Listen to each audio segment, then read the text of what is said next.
عید کے دن کرنے والے کام: اللہ تعالیٰ کا شکر بجا لانا، عید کی رات میں عبادت کرنا، عید کی نماز کے لیے غسل کرنا، مسواک کرنا، اچھے کپڑے پہننا، خوشبو لگانا، صدقہ فطر ادا کرنا، عیدگاہ جانے سے پہلے کچھ کھا لینا،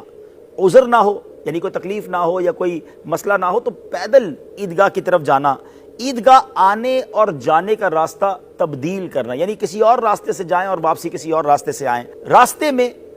پست آواز سے یعنی ہلکی آواز سے تکبیر کہنا، عید کی نماز پڑھنا اور خطبہ سننا اور پھر عید کی مبارکباد دینا۔